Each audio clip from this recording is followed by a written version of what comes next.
Hi everyone, my name is Courtney and welcome back to my channel, and today I'm going to be doing my September wrap up. I had an okay reading month. I'm still feeling a little bit slumpy, but it was also a very exciting reading month because it was the Magical Readathon, so that did help me get through some stuff. So I was able to complete 7 books this month. So the Magical Readathon is a D&D slightly inspired readathon where you have a character, they are going to university, and you have a set of challenges based on your career path. I have a blacksmith who is working as a crafts mage. This was her final year of school, so very exciting. And I had 5 challenges to complete. I had a TBR, I swapped some stuff, I read some of the stuff I intended to. So I think first we'll go over the books I didn't read for the readathon, and then we'll go into what I ended up reading for the readathon. One of the books I ended up reading that was not counted towards the readathon, but is also the last book I read this month,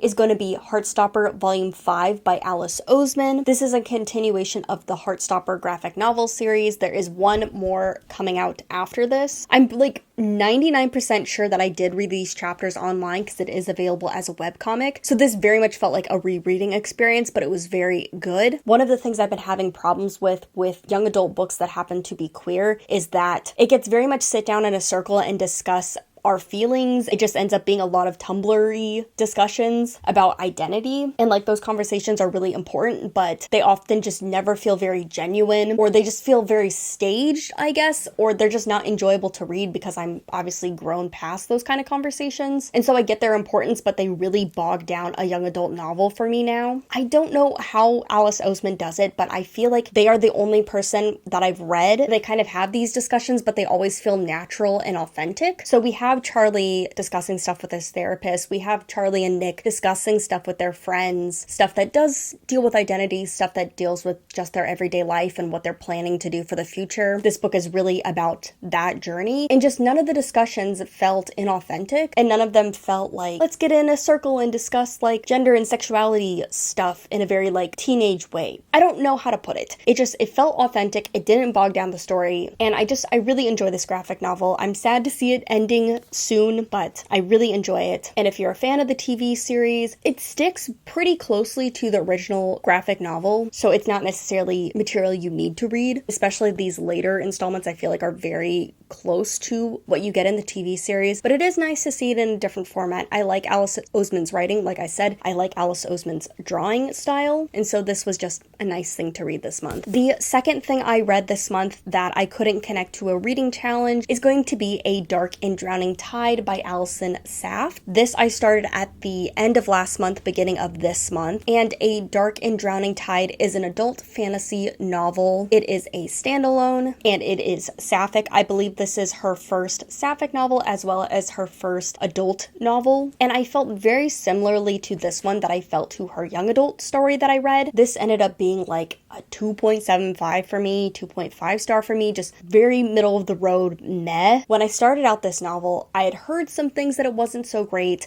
but the first chapter, we have this antagonistic relationship between these two characters. We have like a very flighty girl who is very drawn to like these nature spirits that live in this world that are seen as dangerous, and then we have our main character who lives very much on the fringes of society. She's pretty much Jewish. It is taking place in like a fantasy setting where Jewish people are pretty ostracized, so she's living ostracized but wanting to be like this great academic person, feeling just like very conflicting feelings towards their academic rival who is like the flighty one. And again, the introduction of that first chapter, that dynamic, I was like, I'm in love with this. This is fantastic. I'm really intrigued why people didn't enjoy this because this opening chapter was so good. And then as the story went on, it just dragged and dragged and dragged and bogged down. And I was like, there are so many problems with this. I now see why people have not been enjoying it. And I'm very sorry that I'm in the boat of that. Again, I was so drawn into this dynamic. I loved the characters. I thought the world was interesting, but the story itself just did not work. It just felt like it needed a lot of developmental editing. So I kind of explained the dynamic, but basically we're in this fantastical world. There's like fae and creatures. Our main characters are going on this journey to try to find this like mythical spring. They are going with a group of academics, and they're also going with their academic advisor. Their academic advisor, something something happens to her,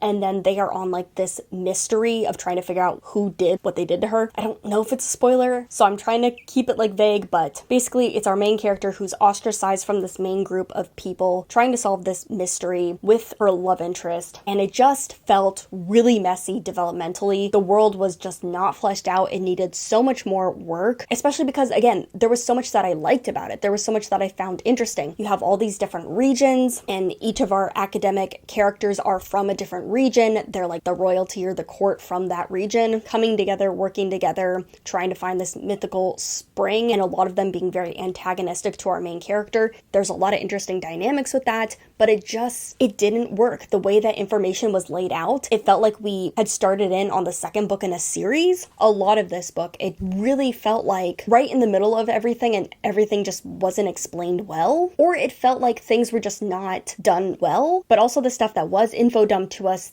that was explained, I just felt like wasn't laid out well. Like the way that we meet all the characters was really quick, and I was like always getting confused between people. The way that you learn about this world and this academic system, it felt like there was stuff missing, but also like I feel like I had learned that and just like didn't learn it in a way that where I would retain it. Like to me it was really weird because our main character was really into like etymology, like stuff around the Fae, but she wasn't actually studying that. She was studying folklore, so I'm like, wait, that's confusing. Just stuff about the school didn't make sense. There felt like there were a lot of plot holes. Why would all these very important people be going on this very dangerous mission together? If it was more explained as like a strategic tactic to kind of like threaten these people, maybe that would make more sense. I don't know. There just felt like there was a lot that didn't make sense, a lot that wasn't fleshed out. And on top of that, the plot just felt very sloggy, and it just made for like a really unenjoyable book with characters and a world that I wanted to love so much more. And then the ending of this book felt very problematic. So basically, without giving too much away, we have like the king that's in charge, that's kind of friends with a lot of these people, that's sending these people on this mission, and he's deemed kind of dangerous. He's an imperial force that has like taken over a lot of these people's kingdoms, and yet the people that are like trying to do a coup against him are the bad guys, and like there was no sort of nuance there. I was not convinced that this king was going to be a good king, that he could be held in check by these people. I don't know. It was just a weird ending to, obviously that's the good side, and for that to be the outcome, I don't know. It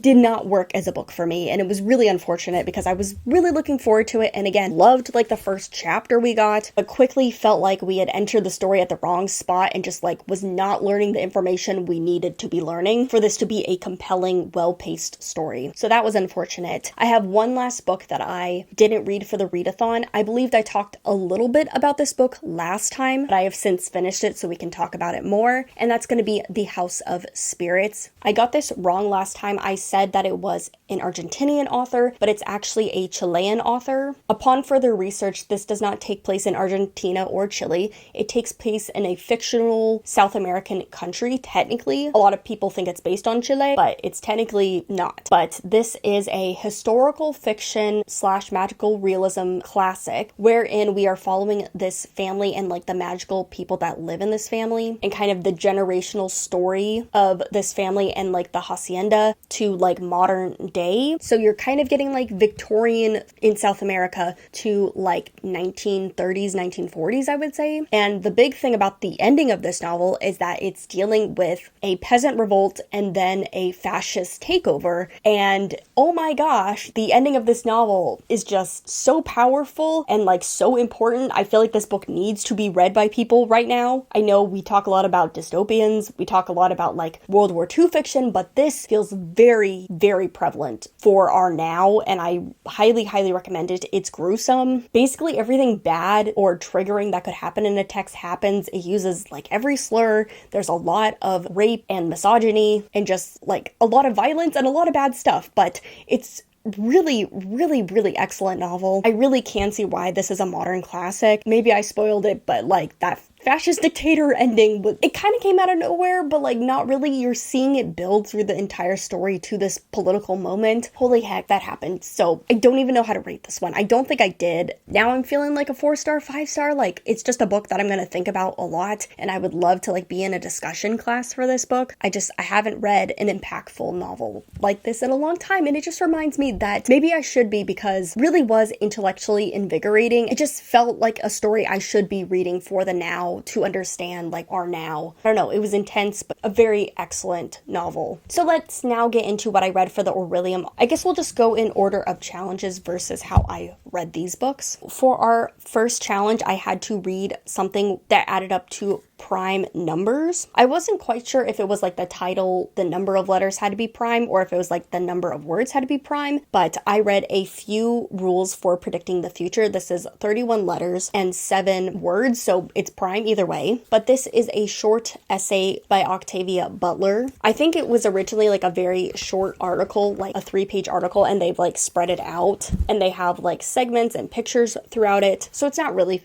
52-page essay. It's pretty short. It'll take you like 5 to 8 minutes to read. I also read this for a Goodreads challenge because I was completing and finishing up that last month. So this was the tail end of that. And yeah, I really loved this. I obviously love Octavia Butler a lot. She's an author that really inspires me. Reading this, especially in our now, is very important. This is an essay discussing like dystopian literature and like how we write for the future and just kind of like why we write dystopian, why we write about our futures, instead of like coming up with like a solution to solve them. And yeah, highly recommend this. Really excellent. But it is available online, so I don't necessarily recommend going out and buying it. Like you can read this original article free online, so that might be a better way to go. The next challenge to finish up Inscription was to read something with a vertical title on the spine. My options were Will of the Many or A Lady for a Duke, and this was the last challenge I completed this month, and so I did not think that I would be able to complete either of those books. I just have not been feeling very focused, been struggling to sit down and read a book, so I decided to sub this challenge in. Basically, I have enough points at this point that I can use a scroll or buy a scroll, sub in whatever book I want. So that's what I did. I was like, it's the end of the month. I'm not going to finish either of these books. I'm not feeling either of these books. I'm just going to read the book I want and just enjoy that. So I read The Apothecary Diaries Volume 6. And even this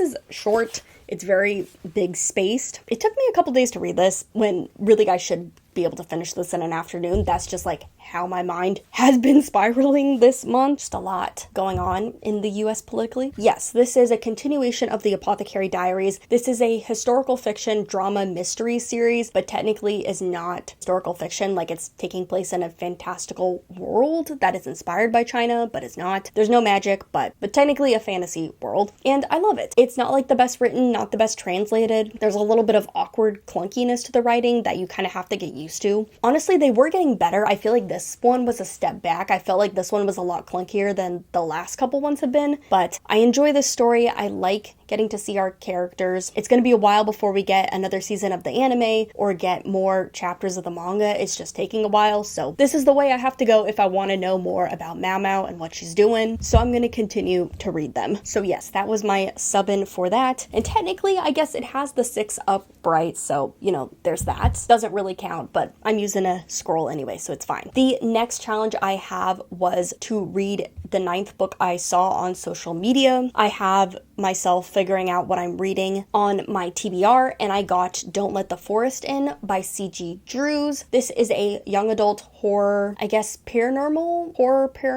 story. It is a young adult novel, and it is queer, so it's something I've been interested in, but it hasn't been at the top of my list, so I was excited to have it as my pick, and I ended up reading this as an audiobook, and I was loving it. The first, 70% of this, it was stellar. We're getting horror, we're getting this story of this sibling dynamic, we're getting like this mysterious friend that something weird and dark is going on. Basically, our main character, he's a twin, something happened over the summer, they're back at their boarding school in America, they're Australian, and then their friend, something happened to him over the summer. He doesn't want to talk to the sister anymore. He's in this like weird will they, won't they, definitely have feelings for each other friendship with the main character, but his dark, weird drawings are coming to life. Our main character writes stories for these drawings and they're coming to life. The forest is creeping in and attacking them. It was excellent. I don't read a lot of horror, but I was really enjoying this. Again, the dynamics, the dialogue, everything between the characters. It was like slightly metaphorical, but it was like just real enough so that the plot felt relevant and interesting. Then we got to like the 70% mark of this story and it just slowed down to a complete halt. I got one of those like sit around in a circle and talk about our feelings conversations. And I just was like, oh my God, no, no, no, no. It completely stopped the story. And I was so excited because this is about a asexual main character, and he was talking about asexuality. He was naming it. He was like thinking about it. And I felt like it was just doing a really good job of that, but still having like a plot. And then we got this conversation, and it wasn't bad. I can see why somebody that's asexual, especially as a young teenager, this would be a really good conversation to have in a story. But for me, I'm just like, it completely cut the momentum, and it just felt like it was unnatural and out of nowhere, and it just didn't feel like it was needed for this story. And then from there, it just like became twist endings, and it was really weird, and not in like a good, fun horror way, just like in a what is happening kind of way. Oh, this person's been dead all along. No, this person has been dead all along. No, you're dreaming up things, and oh, is this real? And it did not feel like it made sense for the story that we were getting. And I was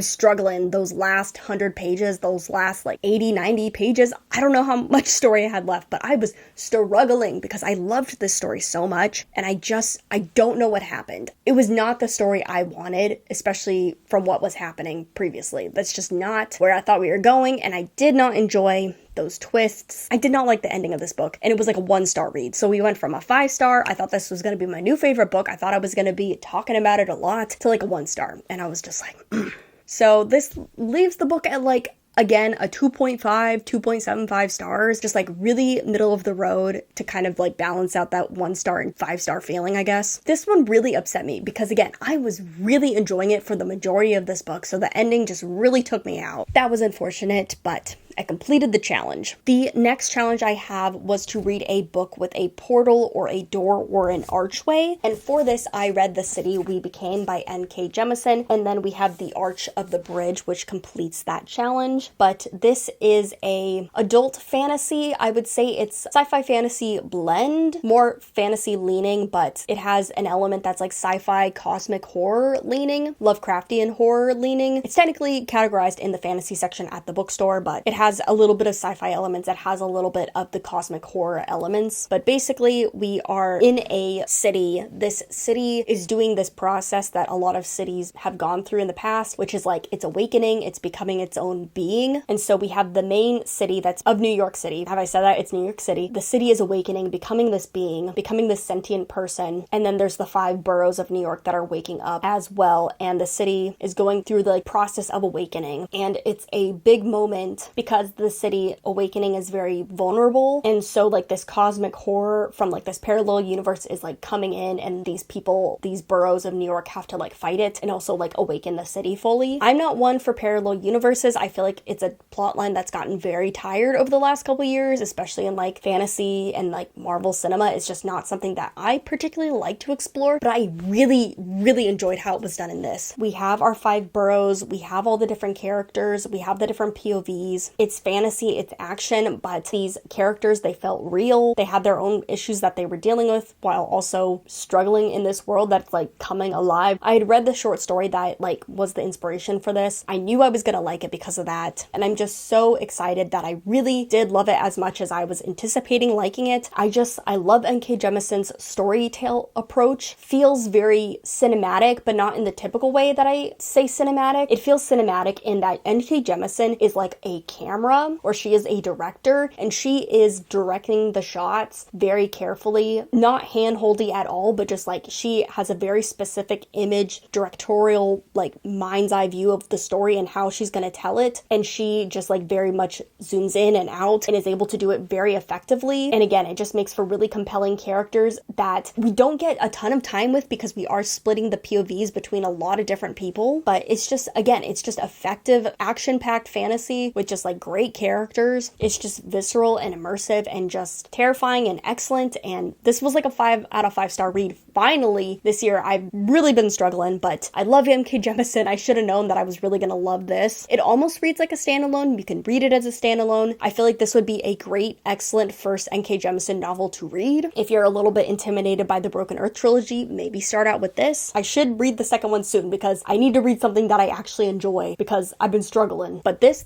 was excellent fantasy. Excellent, excellent, excellent. And I'm so glad I picked it up. Also, I read it as the audiobook. Audiobook narrators, was it it one person? I believe it was one person, but she did an excellent job. It was like 10 out of 10 audiobook experience. There was a little bit of production behind it, like you kind of got like soundscape stuff, but like not a ton. And again, it was one person, but I felt like she was just very effective. And for my final challenge and my final book, I had to read a book with even pages or ends in even pages. And for this, I read A Restless Truth by Freya Marksey. This is the second book in, I don't even know what series this is called. The first book of this series is A Marvelous Light. Would this be considered Gaslamp fantasy? I'm not quite sure, but it's fantasy set in a historical period, and it takes place specifically in Edwardian times. In the first book, we're following our main character, Robin, I want to say. I am terrible with names. But Robin somehow accidentally gets assigned to like the magical department of the government, and he doesn't know about magic before that, so he's like, what is going on? I need to get out of this. He gets involved with Edwin, I believe. Together they have to solve this mystery and also induct Robin in the world of magic. It's a continuation of the mystery of the first story. Basically, there's like a MacGuffin that they're trying to keep away from the bad guys of the story. This book has like its own mystery, but it also, again, is like dealing with stuff that like happened in the first book. So this one we're following Maud, Robin's sister. She's traveling from America back to England with this older person who has like one of the parts of the MacGuffin. She dies at the like beginning of the book,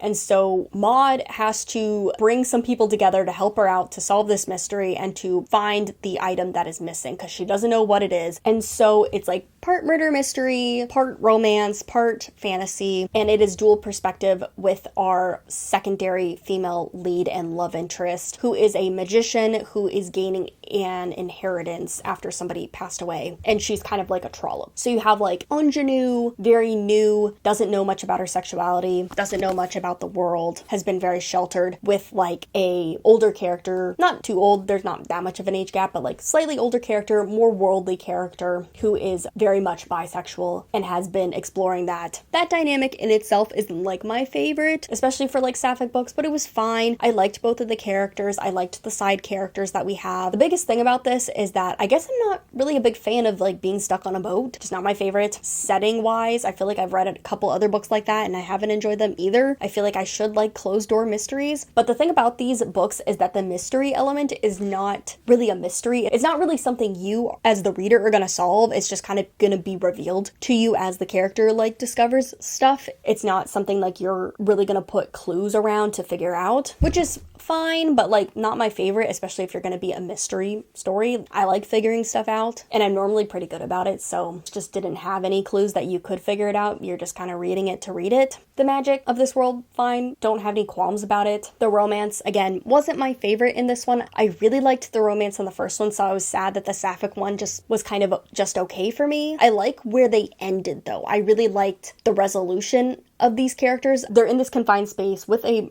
murder mystery to solve, and it's a very short time period, so I like how the characters like went through their attraction to each other and like how they resolved it at the end of the story. I'm excited to see them in the final installment, kind of see if we get a little bit more of them. But my biggest thing about the story that I didn't enjoy is that the murder mystery element felt very similar to the first book. You start the book with the character that gets murdered, you're going through the murder mystery, and again, it's not really something that you're solving, and the plot beats for that murder mystery felt very similar to the first book, and so it felt a little bit repetitive. I liked the stuff I liked, and then I was just kind of meh about other stuff. In this book, we pretty much learn who is going to be the final two main characters, and I like them, and I like their romance. I think they're going to be really interesting. I've liked one of the characters since the first book, so I'm excited to see him as the main character. But overall, this was just okay, and I'm really sad that the sapphic one in the series is just okay, because I would have liked it to be my favorite. So this was like a 3.5, 3 stars, while the first book was like a 4-star. You win some, you lose some, I guess, but hopefully I will like that final book, and I just downloaded the audiobook, so that'll be my next book for next month, sneak peek, and I will finish up the series and maybe do a video discussion of that series, maybe. Let me know if you're interested in that. But yes, those are all the books that I read this month. Checked out some from the library, but was able to read some stuff physically. That might have hurt me a little bit because the physical ones that I did read was A Dark and Drowning Tide. Maybe that's where it all started. Maybe that was my problem all along. I don't know. Read some other stuff physically that I did enjoy. Was able able to complete the readathon and also was able to complete a lot of books off my TBR. I think Don't Let the Forest In is the only book that wasn't on my physical TBR. Glad I didn't buy that. I was really enjoying it, so I thought I might buy it. But everything else that I read was part of my physical TBR, so I got 6 books off my physical TBR. Getting closer to the end with that, I'm so excited. But yeah, thank you so much for joining me to discuss what I read this month. I felt very yappy this time around, but I hope I was able to convey my feelings about these books. I need to get back into reviews because obviously I can talk extensively about some of the stuff that I'm reading, even if I'm not loving everything. But again, that was everything I read this month, what I enjoyed, what I didn't. Let me know what you enjoyed if you've made it to the end of this video. Thank you so much for watching. If you're not subscribed, feel free to subscribe. Right now on my channel, I'm talking about obviously what I'm reading. I'm talking about the up and coming LGBT books, and I'm also doing discussions about statistics, mostly on Goodreads, looking at those challenges, but also discussing statistics of BookTube, the reading world. And I have a very exciting video that I'm going to start filming right after this one, so stay tuned for that. But again, let me know what you read, what you enjoyed. I'd love to discuss stuff in the comments with you. But thank you so much for watching. I'll see you guys later, and happy reading.